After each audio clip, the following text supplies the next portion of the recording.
Hey guys, मैं अमर कुमार आप सबका स्वागत करता हूं आप सबके अपने यूट्यूब चैनल इंस्टेंट सॉल्यूशन में। लेटेस्ट वीडियो अपडेट्स पाने के लिए चैनल को सब्सक्राइब कर दीजिए और नीचे दिए हुए बेल आइकन को प्रेस कर दीजिए।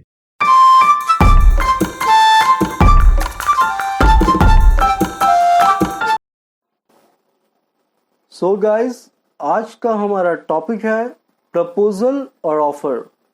प्रपोजल और ऑफर सेक्शन 2A के अंदर डिफाइन किया गया है।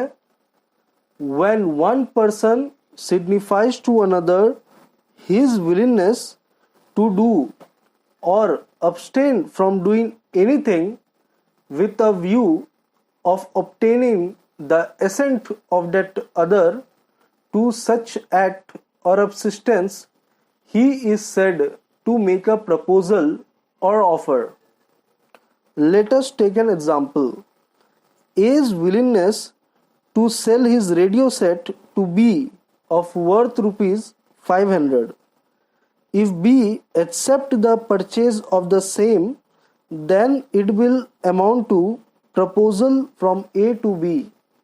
मतलब A चाहता है कि वो अपना रेडियो सेट B को 500 रुपए में बेचे। अगर B A का ऑफर एक्सेप्ट कर लेता है तभी हम लोग इसे प्रपोजल बोलेंगे। नेक्स्ट है एसेंशियल्स ऑफ प्रपोजल और offer. First, an offer can be positive as well as negative. Thus, doing is a positive act and not doing or abstinence is a negative act. मतलब offer positive भी हो सकता है और offer negative भी हो सकता है। अगर ऑफर पॉजिटिव है तो वो परफॉर्म होगा, अगर ऑफर नेगेटिव है या एब्सिस्टेंस है तो वो परफॉर्म नहीं होगा। Second, mayor expression of willingness does not constitute an offer. Example है इसमें, A tells B that he desire to marry by the end of 2020. It does not constitute an offer of marriage by A to B. Therefore, to constitute a valid offer, expression of willingness must be made to obtain the assent of the other. Thus, if in the above example A further adds, "Will you marry me?" it will constitute an offer. मतलब A B को बोलता है कि वो इस साल का आखिरी तक शादी करना चाहता है। ये वैलिड ऑफर क्रिएट नहीं करेगा। वैलिड ऑफर क्रिएट करने के लिए A को B को बोलना होगा कि क्या तुम मुझसे शादी करोगी? Then only it will constitute an offer. Third है, the willingness must be expressed with a view to obtain the assent of the other party to whom the offer has been made. मतलब हम लोग को अपना इच्छा इस तरह दूसरा को बताना होगा कि वो मेरा ऑफर एक्सेप्ट कर ले। फोर्थ है ऑफरर एंड ऑफरी। पर्सन जो ऑफर दे रहा है उसे प्रॉमिजर और ऑफरर बोलते हैं। पर्सन जिसको ऑफर दिया जा रहा है उसे ऑफरी बोलेंगे और पर्सन जो ऑफर एक्सेप्ट करता है उसे प्रॉमिजी या एक्सेप्टर बोलेंगे। फिफ्थ है, it must be made with a view to obtaining the assent of the other party and not merely with a view to disclosing the intention of making an offer. Six है, and offer may be conditional the offeree will have to accept all the terms of the offer, otherwise the contract will be treated as invalid. Offer conditional हो सकता है और offeree को हर condition offers का मानना होगा, नहीं तो ऑफर इनवैलिड कहलाएगा। 7th है the offer should not contain a term of non compliance of which would amount to acceptance. Example, A proposes B to purchase his iPhone for rupees 500, and if no reply by him in a week, it shall be assumed that B had accepted the proposal. This is not a contract. A B को बोलता है कि तुम मेरा phone 500 रुपए में खरीद लो, और अगर तुम इस वीक में रिप्लाई नहीं करते हो तो मैं समझूंगा कि तुमने मेरा ऑफर एक्सेप्ट कर लिया है। ऐसे टाइप को एग्रीमेंट को कॉन्ट्रैक्ट नहीं बोलते हैं। 8 है the special terms of the offer must also be communicated along with the offer. If the special terms of the offer are not communicated, the offeree will not be bound by those term. मतलब जितने भी special terms हैं offer के, वो सब offeree को पहले ही बता देना चाहिए। अगर ऑफरी को इन सब टर्म्स के बारे में नहीं बताया गया है तो उन सब टर्म्स से ऑफरी बाउंड नहीं होगा। इसमें फेमस केस स्टडी है south east railway company versus Parker's का। Parkers deposited his bag in the cloakroom at a railway station, and on the face of the receipt it was written "See back." One of the conditions on the back was the liability of the railway company shall be limited up to $10. Parker's bag was lost, and Parker's claimed $24. Parkers had not read it. It was held that Parker could recover only $10 because the railway had given reasonable sufficient notice on the face of the ticket.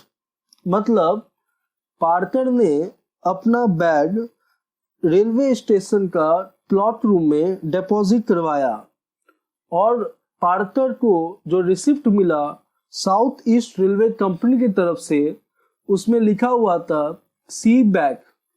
पीछे में एक condition था कि अगर bag loss हो जाता है तो रेलवे कंपनी सिर्फ $10 तक का कॉम्पेंसेशन देगा, उससे ज़्यादा नहीं देगा।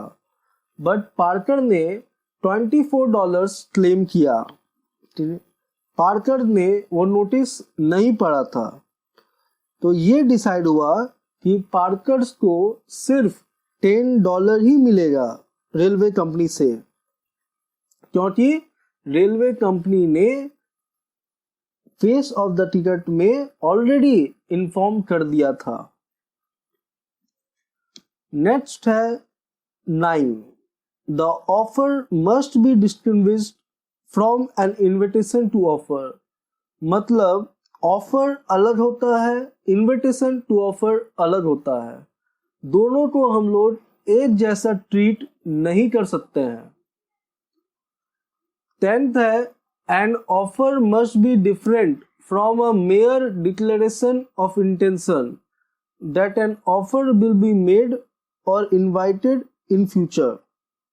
एग्जाम्पल है इसमें, a father wrote to his son-in-law that his daughter would have a share of what he left after the death of his wife. It was held that the letter was a mere statement of intention and not an offer.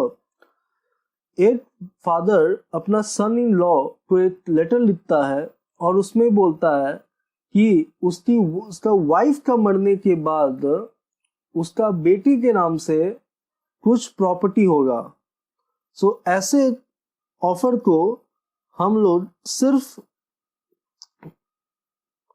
Intention बोलेंगे, not an offer बोलेंगे। 11 है offer is different from a mere answer to a question, casual equity, a prospectus and advertisement. Offer इन सब से different होता है।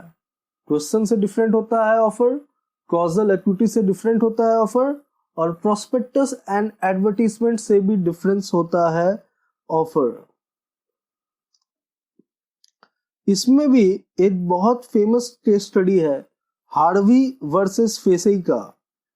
Harvey through a telegram asked Facey two questions, namely will you sell your bumper hall pen and telegram lowest cash price? Fesai replied, lowest price for bumper hole pen is 900 euros. Harvey sent another telegram stating, we agree to buy bumper hole pen at 900 euros. However, F refused to sell the property at the price.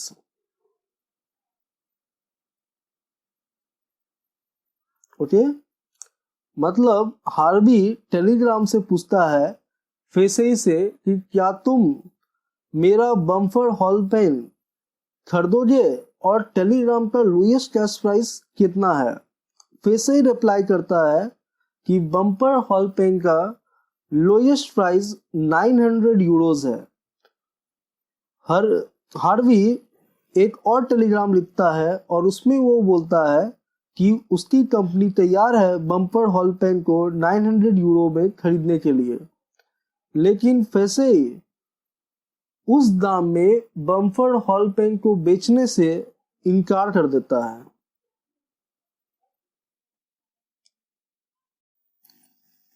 Next है types of offer.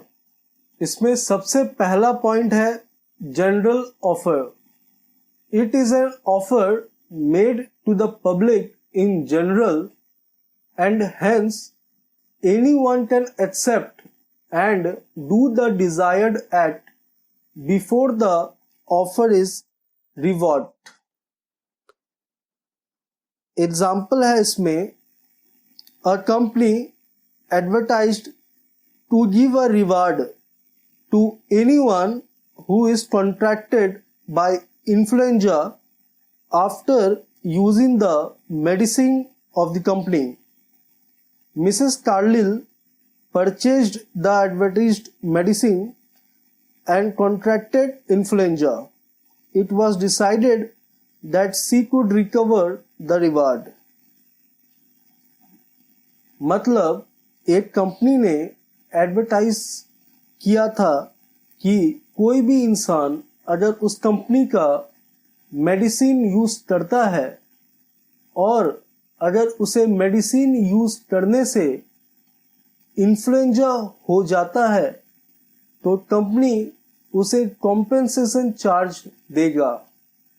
Mrs Carlill ने वो medicine use किया और उन्हें influenza हो गया। So Mrs Carlill is entitled for the reward. दूसरा example है, an advertisement was given in the newspaper announcing a reward for tracing out a missing person. It can be accepted by any person who trace out the missing person and is entitled to claim the reward. एक advertisement दिया हुआ था newspaper में missing person के बारे में। सो ये एक जनरल ऑफर है। कोई भी इंसान मिसिंग पर्सन को ढूंढ सकता है और जो इंसान मिसिंग पर्सन को ढूंढ के लाएगा वो रिवार्ड का हकदार होगा। सेकंड है स्पेशल और specific offer. When offer is made to a definite person, it is known as specific offer, and such offer can be accepted only by that specified person. मतलब अगर ऑफर किसी particular इंसान को दिया जा रहा है तो वो पर्टिकुलर इंसान ही ऑफर को एक्सेप्ट या परफॉर्म कर सकता है, कोई और नहीं. Example, A offered to sell his car to B at certain cost. A अपना कार सिर्फ B को इस दाम में बेचना चाह रहा है. तो ऐसे एग्जाम्पल्स को हम लोग स्पेसिफिक ऑफर बोलेंगे. थर्ड है cross offer. When two person exchange identical offer in ignorance at the time of each other's offer, the offers are called cross offers. There is not binding contract in such a case, as one offer cannot be constructed as acceptance by the other. इसमें example है, A writes to B, will you purchase my car for rupees 10 lakh? B, in ignorance of A's letter, write to A, will you sell your car for rupees 10 lakh? Both are cross offer. मतलब A B को लिखता है कि क्या तुम मेरा car 10 lakh रुपए में खरीदोगे? B A का लेटर को इग्नोर करते हुए A को वापस लिखता है कि क्या तुम अपना कार मुझे 10 लाख रुपए में बेचोगे? ऐसे टाइप के ऑफर्स को हम लोग क्रॉस ऑफर्स बोलते हैं. सेकेंड ऑफर को एक्सेप्टेंस ट्रीट ना करें. When the offeree offers to qualified acceptance of the offer subject to modification and variations in the terms of original offer, he is said to have made a counter offer. Counter offer amounts to rejection of original offer. Example है, A offer to sell his plot to B for rupees 10 lakhs. B agreed to buy it for rupees 8 lakhs. It amounts to counter offer. It may result in the termination of the offer of A. मतलब A अपना जमीन B को 10 लाख रुपए में बेचना चाहता था, लेकिन B उस जमीन के लिए सिर्फ 8 लाख रुपए देने के लिए तैयार था. ऐसे टाइप्स के ऑफर को हम लोग काउंटर ऑफर बोलेंगे. स्टैंडिंग ऑफर और counting offer. An offer is allowed to remain open for acceptance over a period of time is known as a standing offer or continuing offer. Example, X Limited requires a large quantity of certain goods during the 12 months period and gives an advertisement inviting tender in the leading newspaper. Z submitted the tender to supply those goods at a specific rate. Z tender is accepted or approved. Now, Z tender becomes a standing offer. Each order given by X Limited will be an acceptance of the offer. मतलब X Limited को लंबे समय के लिए goods चाहिए था, तो X limited ने न्यूज़पेपर में एडवर्टीजमेंट दिया. जेड ने टेंडर भरा, जेड का टेंडर अप्रूव हो गया। अब जितना भी ऑफर एक्स लिमिटेड उस 12 महीने का पीरियड में देता है, उन सब ऑफर को एक्सेप्टेंस माना जाएगा। नेक्स्ट टॉपिक है रूल्स एज टू ऑफर। इसमें पहला पॉइंट है the offer must be capable of creating legal relations. A social invitation, even it is accepted, does not create legal relation. Offer को legal relation create करना जरूरी होता है। Second, the offer must be certain, definite and not wagyu. Offer certain होना चाहिए और offer ऐसा होना चाहिए कि उसको समझना बहुत ही आसान हो। Example, A offer to sell B 100 quintals of oil. Now there is nothing whatever to show what kind of oil was intended. The offer is not capable of being accepted for lack of certainty. A 100 quintals of oil B को supply करने का contract किया था। अब there is nothing whatever to show what kind of oil it is. Third है the offer must be communicated to the person to whom it is made. Unless an offer is communicated, there can be no acceptance by it. Example लेते हैं। ये example एक बहुत famous case study है ललमन सुतला versus Gauri Dutt का। Very important from exam point of view. Gauri Dutt sent his servant Lalman Sutla to trace his lost nephew. When the servant had left, Gauri Dutt announced a reward. Lalman Sutla found the boy and brought him home. When Lalman Sutla came to know about reward, he filed a suit against Gauri Dutt to recover the reward.